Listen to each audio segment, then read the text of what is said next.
Good morning. Just finished a great breakfast with another realtor that we do once a month. Now, ready to learn some Good. technique. Love it. Hi, Vicky. Good morning. Hi. How are you? I'm great. I'm great.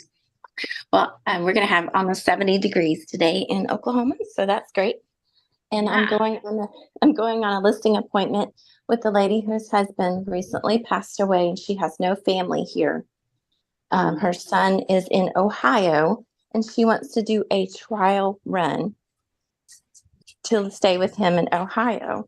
And I want to encourage her to do what's best for her, not having any family here, being 70 something.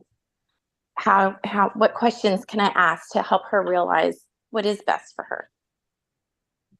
That's a good question. Let me start the show and let's carry on with that.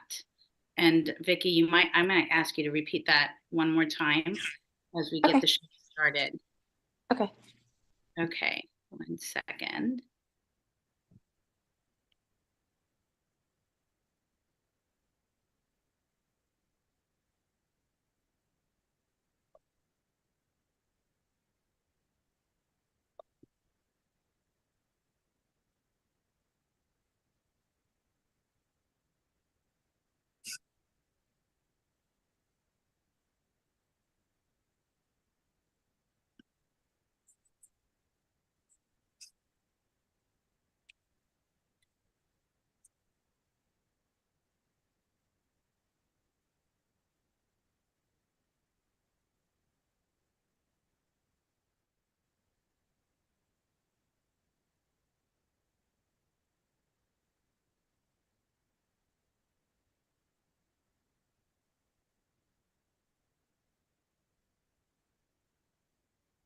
Well, good morning, everybody. Welcome to the National Scripts and Real Estate Conversations.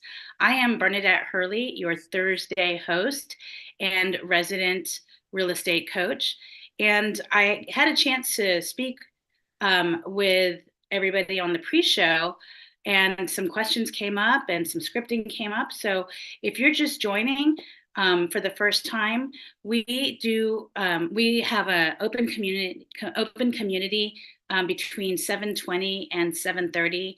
We just chat, talk about what's happening, perhaps even introduce some things that are going on in your business. So feel free to come and join us on the pre-show.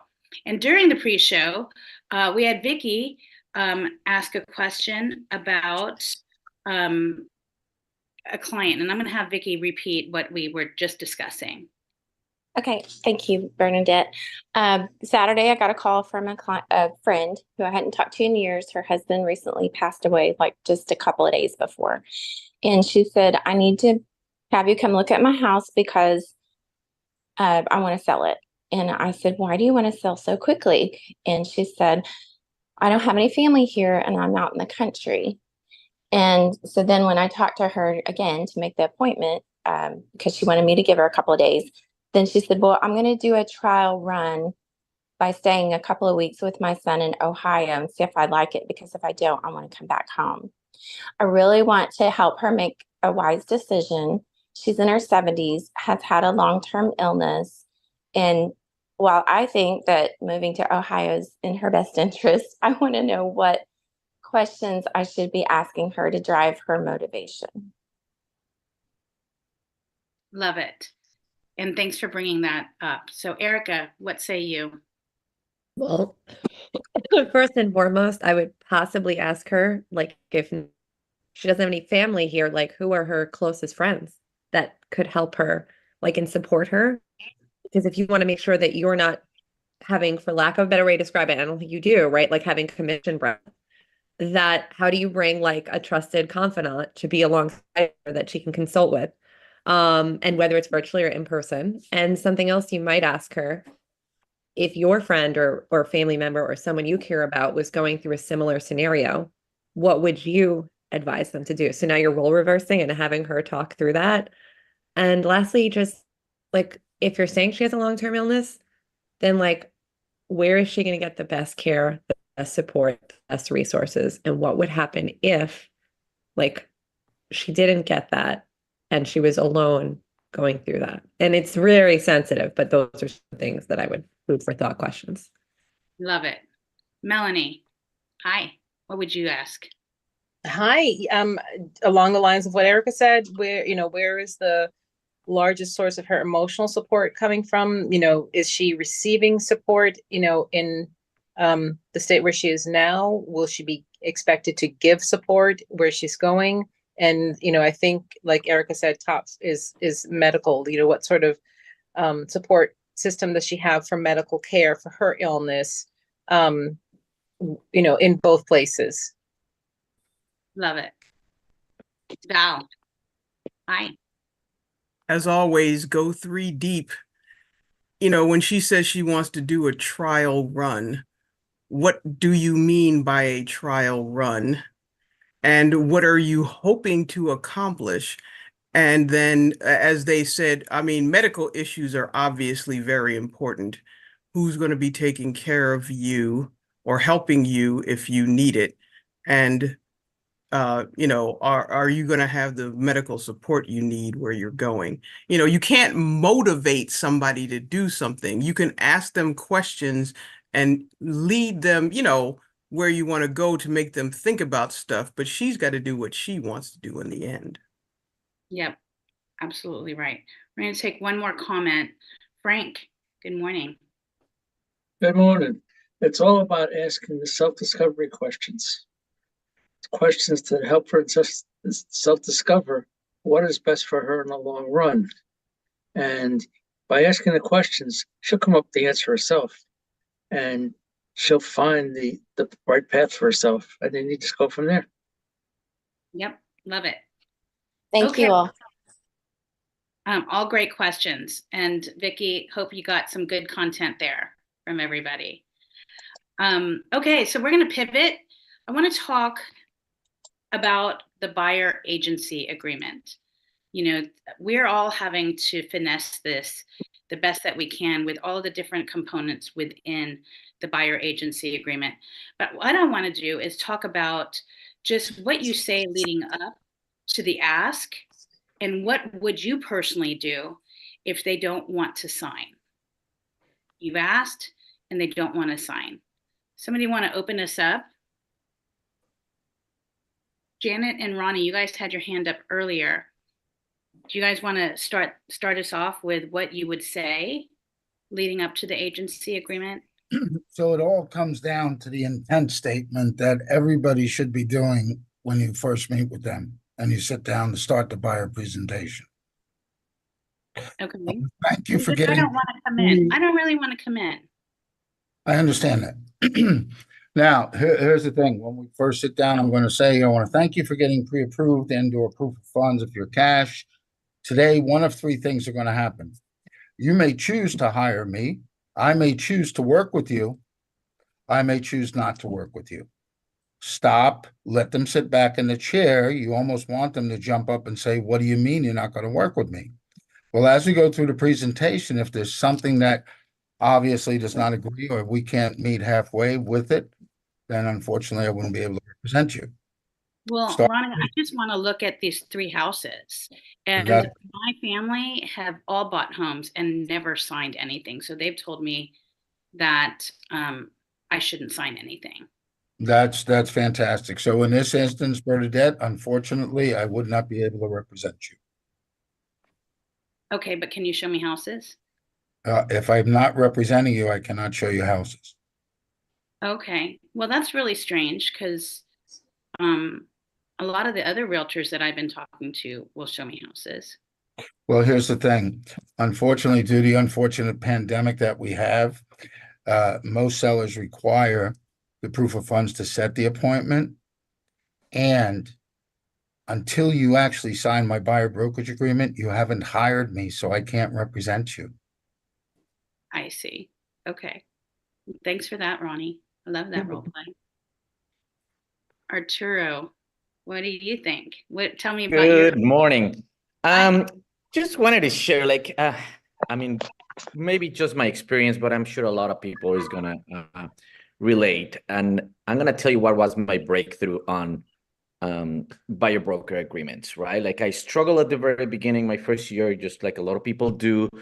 And that's because we all make it a big deal, right? Like we're having these sessions, we're building it up. Oh, the buyer's broker agreement. What if they don't do, what is the script? Like, and then the day that you lose the fear of getting somebody to not sign that agreement, the day you say like, I don't really care what Ronnie just said right now, like, well, you don't, I'll see you later. The day that you're okay with that and you accept that, okay, that's the day that you're actually going to introduce your buyer broker agreement in your list and your buyer presentation, consultation, whatever you want to call it. Okay. And it's going to become a normal thing. And since then I did that, and I haven't up to date had one person who've told me, I don't want to sign it. You just go through your consultation, you do your presentation. Is there any other questions? Well, let's go now to the paperwork. You bring it out, you explain it, they sign it, no problem.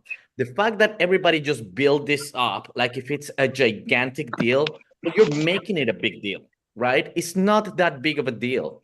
If you just treat it as normal and you lose that fear of, oh, what if they don't want to sign it? Okay, if you just decide that you're going to be okay, not representing somebody that is not ready to buy, then that day you're never going to have an issue with your buyer broker agreement. That's just my opinion. Love it. I love it. And so it's the mindset that we've all created, the narrative in our head. Love it. For me, my breakthrough was I was sitting at my accountant's office, new accountant that I was interviewing. And she just plainly said, so here's our work agreement. And you can sign this when you're ready. And I'll get started. And it was just as simple as that. And I thought, my gosh, I'm just going to call it a work agreement. And so my breakthrough happened many years ago when I decided to just call it a work agreement, because it's something that's familiar with most people who work with professionals. And that was where my mind shift took place. Telly, how about you? Good morning, Bernadette. Thank you. So the major thing I've learned is that buyer presentation, that buyer agreement is your chance right there. If you have a consultation, is set, like Ronnie just texted, set the expectations. This is your value proposition. This is your chance to show somebody why they should hire you, what makes you so much different than everybody else, when they should work with you, and it's paramount. Because as I tell people when they say, oh, I don't want to sign it, I don't want to see houses. Okay, that's, I want to see houses, I don't want to sign it. Okay, that's okay if that's how you want to play it. But tell me something. If that was your home and you didn't know who was going through it and they weren't represented and something happened, who's liable? You have to be mindful of these things. You want to know who's doing these things. Thank you for letting me share as always. Love it. Matt, what say you?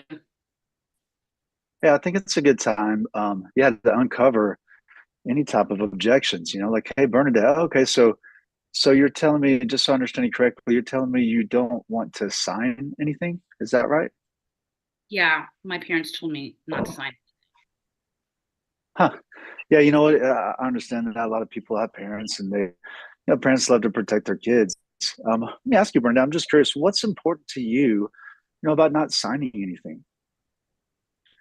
Just in case the relationship between us, I'm not happy with the service. I don't want to get stuck.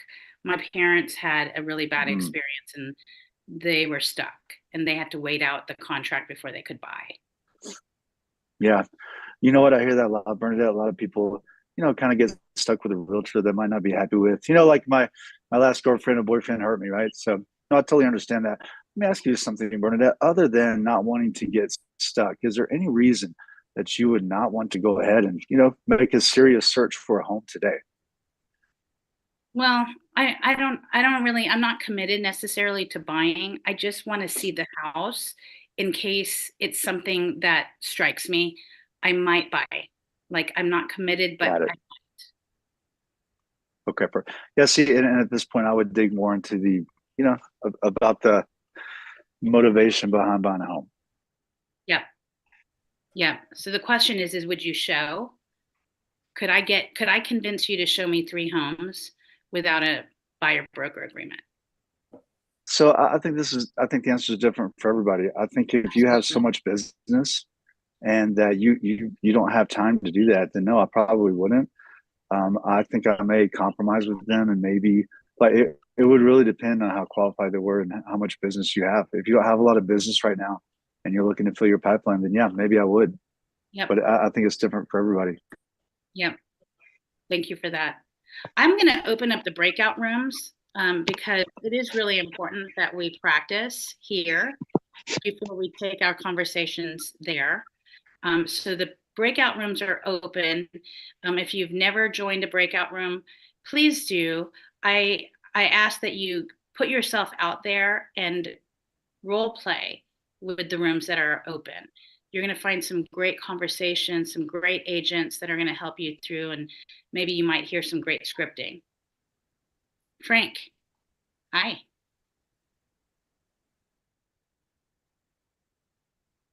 Oh, you're muted, Frank. Okay. I just make it part of the whole process. It's just part of the normal process.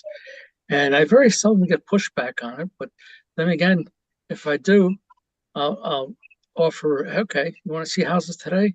Let's do a 1-day agreement. And they have to be qualified. If they're not qualified, I'll just tell them, look, I'm not going to show you anything because the worst thing I could do is show you something that you really love and you can't afford. That's beautiful. Short You know, and sweet. and I've only had pushback once, really. And I just said to people, I said, okay, just go ahead and think about it. The strange thing is, 10 minutes later, they're calling me back and saying, are you still at the office? Yeah. Okay, we're coming back. We're going to sign the papers. Love love that. I love stick that. with it. Just stick with it. That's all. Yeah. And honestly, different people are going to different narratives are going to take you down different paths. If it's an SOI, you're probably not going to get the pushback from asking for the buyer agreement. But if it's a sign call, those are the tough ones. Those are a little tougher than the SOIs, and would love to chat about what you would do with a sign call. You know, if they won't sign the agreement, I'll refer them to another agent. Collect a referral fee. Okay, love it.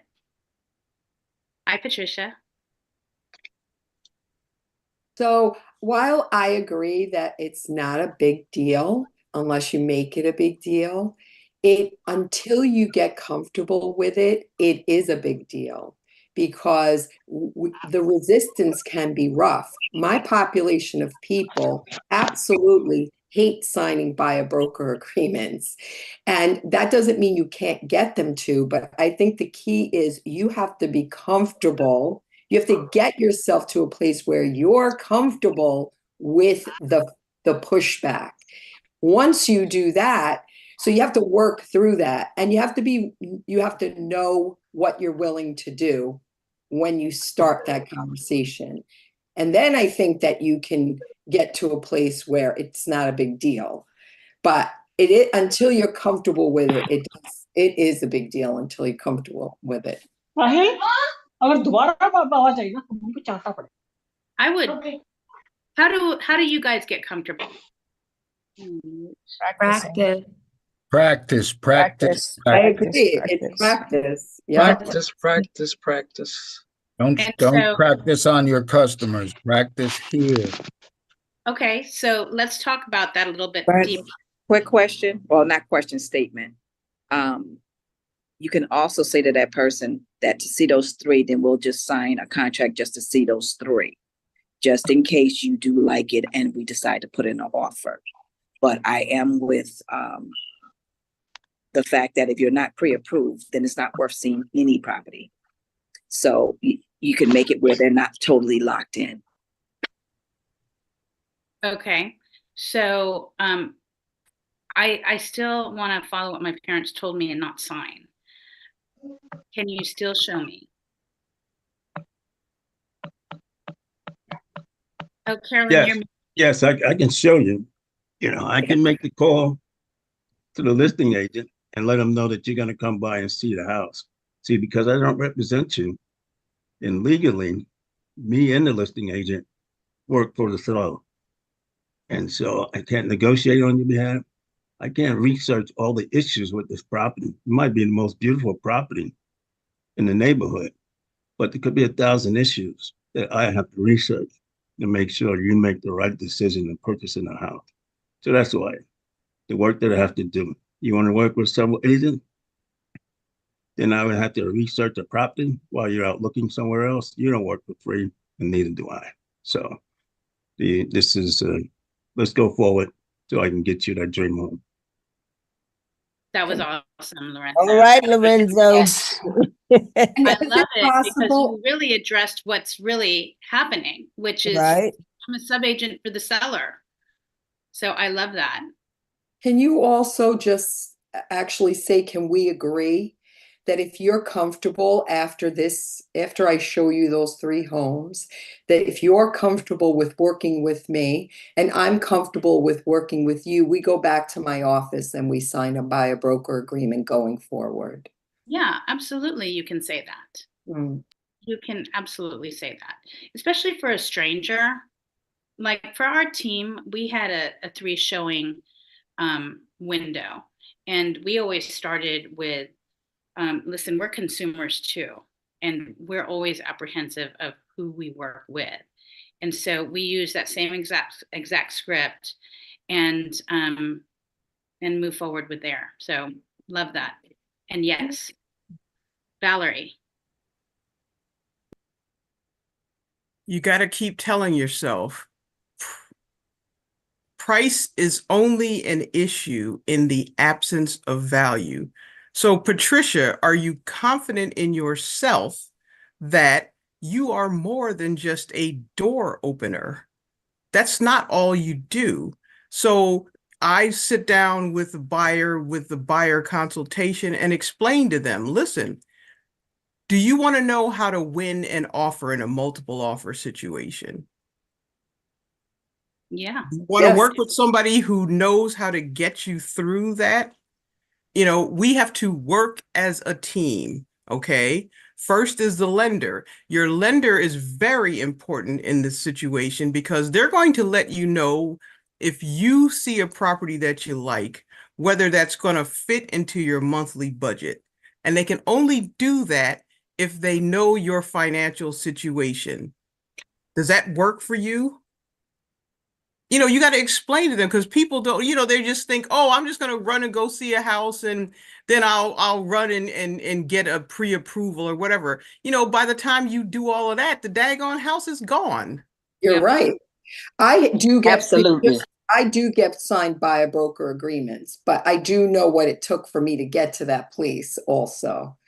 You know, that feeling. It's mindset first over anything else because, you know, doctors don't like beg you to pay them. Yeah. And I think it's all in our head. I think for me, initially, my first couple of experiences, I had other agents that came with buyers, and they had the agreement. They also had the difference in compensation that had to be made up. So I just thought it was what everybody did. So, you know, I copied what they were doing. So, you know, and I think it's a lot that we, you know, do traditionally, we put on ourselves. Yeah. Edwina, hi. Good morning. So I am a solo agent, but I have certain agents that I go to for showing assistance, and I pay them per house to show. So would you ever say, hey, you know, I only show homes to people that I represent. However, I have showing assistants, excuse me, that I pay per home. I can set it up for you, for them to show you the homes, and you would pay up front a fee for them to show you. Is that acceptable? I love that. And it's like $100 for 3 homes if they're all in the same area. If they're not, then it's $50 a home. So finding out, you know, how serious are they? Yeah. Brilliant. Brilliant. Carol. Hi. Okay, great. I'll be right over there. Good morning. That's why and it's important, and I have my intentions have always been to interview a buyer or potential client when they call me, to understand the importance of how serious they are, have they been pre-approved, letting them know what's going on in the market, how many buyers are looking, and the house that they may be looking at or want to see, if it's new to the market, just like they're looking, it's 10 other buyers looking. So the importance of being pre-approved or have talked to your lender, you understand your buying power. You don't want to be disappointed after seeing a house that you like and you've been watching and it just hit the market, and to find out that you can't afford to buy it. So for me, setting up an interview, let's meet, let's talk, let's see what's important to you. Let's just get a feel of each other to see if we've been a good fit, so we don't waste anybody's time, and I let them know. It's like when you go to a doctor for a new appointment, they give you that form, like, tell me what's going on, why are you here? And it's an interview. So let's do that first. And that's how I, begin to build that relationship. And that's, so I don't waste my time and waste theirs, because everybody's not a good fit for everybody. That's true. And we just got to find who the right fit is for us and who we can serve. Absolutely. And understand your time is important. And I mean, I don't just open doors. I don't sightsee houses. And that's what I'm not here to sightsee houses. Yeah. And I think that's a buyer misconception too. They think that we are the gateway to doing what they want, but there's truly a process. It's our job to explain that process and make sure that they are the client for us. Arturo, looping back around. Oh, thanks. Yeah, I was gonna just jump on that. Well, like it's like when you start getting into like maybe just pay-per-view, like somebody that you have to come up with this intricate systems to try to make it work. It's a obvious and clear indicator that this might not be a serious buyer. They might not be ready. You might it's not worth your time to start doing this convoluted arrangements for them to actually go and see a house on pay-per-view. And either they're ready and they're gonna go through your process the way you work, or they're not gonna be a good fit for you, and you gotta be okay with that. Otherwise you turn into this convoluted stuff that at the end of the day is a waste of time. Yeah. Erica, what are your thoughts on that? So a couple of things that came up for me. One is just being able to know their personality style so that you can then practice, are they a D, an I, an S, a C, and then be able to deliver your presentation, your questions accordingly. Also we were talking in the pivot shift ahead in the pre-show, we were talking about the pre-list package. So how about a pre-buyer package, right? Like how the value that you come with. Ronnie's brought this up before, but having that available. And lastly, having if they're a certain personality style and they really want references, then have your past clients be available for references, and then, reward them, cup of coffee, whatever it is, just even for being willing to take their call. And I can assure you, I've been sending lists of references for years for buyers and sellers, and people usually don't call. They're just the fact that you're willing to say, oh, I helped a divorced family go through a thing, and this is the situation, and you have your list of whatever, and then you send it over and their phone numbers, and they've gotten permission to make the call if they need to. No one's ever been either A, maybe they called, but they didn't say anything that was awful, or B, they might not have ever called because I'm by the way, I'm sending this out again, just so you know. There's no concern. So just your clients want to see you win. And then that script, how do you call this? There's that game, Pat probably knows what it's called. That conversation, something like this, but there's this game, whatever the objections you're getting, you can sit with a notebook. If you get it once, then you write it down, right? You can bring it here. You bring it anywhere, and then you pull out that card deck. I'm sure someone's going to come up with it. Yeah. Yeah. And then other folks, oh yeah, I did it. I'll never make that mistake again. It cost me $10,000. It cost me $15,000. And don't be afraid to call back. They might ask you a question and then you give them one answer and you're like, oh, that wasn't the way. Hey, listen, I want to take a moment to apologize. I actually had a chance to think about something you asked me, and I just want to just revisit that if you have a moment. Awesome. Ronnie. So two things. So number one, if you're afraid, scared, whatever, in bold, there used to be a great exercise. Grab somebody in your office, tell them to close their eyes, and then position them. And then guide them around the room. Move 3 steps to the right, 4 steps to the right, back, forth, whatever. The exercise works like this. If you have them in front of you and you're holding on to their shoulders, your buyer is leading you around, i.e., I want to go see 3 homes. I don't want to sign.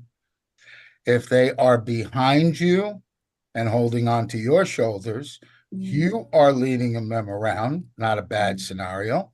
The best scenario is what? They're side by side with you and you walk together, i.e., you set the expectations.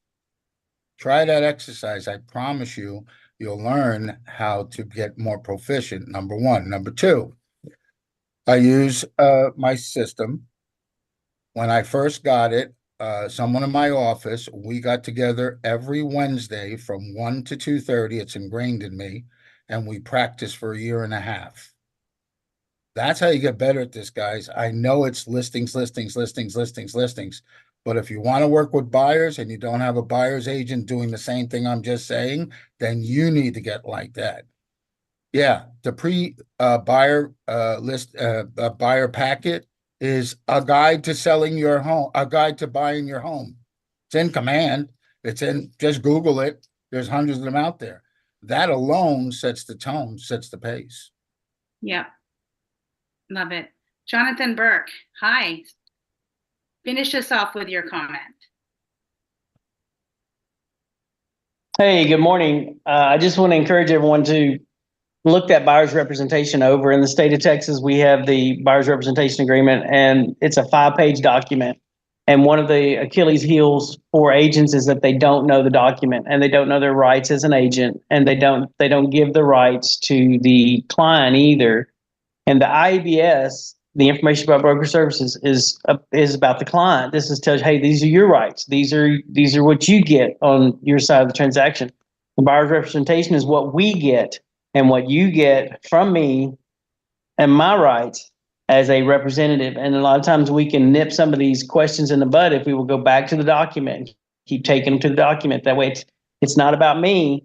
It's about the representation. It's about what you're getting. And it keeps pointing back, not to the person, but to the issue. And it keeps them focused there. And I just want to encourage everybody to learn the document. Yeah, that's a very good point. The IABS is an amazing document. It's an amazing segue. That's the information about brokerage services in different states. They might call it working with agents, ABC of real estate brokerage. I've heard it be called a couple of different things, but when you really start to understand the documents, the addendums, the contract, the agreements, it makes our job so much easier. Because yeah, like Jonathan said, just refer back to the document. Listen, I'm putting my calendar link in the chat. I have an availability for a coaching client, something just freed up on my calendar for this month. And if you're thinking about doing individual coaching, part-time coaching, one-on-one coaching, I would love an opportunity to speak with you. Sometimes it's really good to just get another voice in your ear. And if you think that's where you are, I'd love to chat. Do we have Lisa Perlman here to close this out? Could I ask one quick question? Yeah. So I what's wanted that? to ask, does anybody have a 24-hour termination for a buyer's agreement? Because I'm thinking I just might put one in my presentation to them, because I'm not taking people out without it. 24-hour termination where they can terminate within 24 hours? Well, either one of us, because I referred people out that I just refused to, keep working with them because they were just not the right fit. So, just like we have with the listing agreement, I'm thinking maybe I should look at that as part of the process and gives them a little comfortability signing an agreement, not being totally committed. Rather than Just a thought. terminating, I would probably think it's better to only have it represented just the properties that you show. Because if it terminates, then it removes any obligation for a commission to be paid to you if they decided to write with their cousin. Just my thoughts, but that's another can of worms that we're going to open on another call. Lisa Perlman, are you here? I Ruth? am. Hey. There you are. And you've received inspiration. Now go put in the perspiration. Woo! Thank you, Bernadette. Woo! Have a great day, everyone. Great Thank day, you, everybody. Have an amazing day. Have a wonderful real estate Have a day, great everyone. day. Thank you, Bernadette. You're welcome. Thank you. Have a blessed day, everyone. Thank you, Bernadette. You're welcome.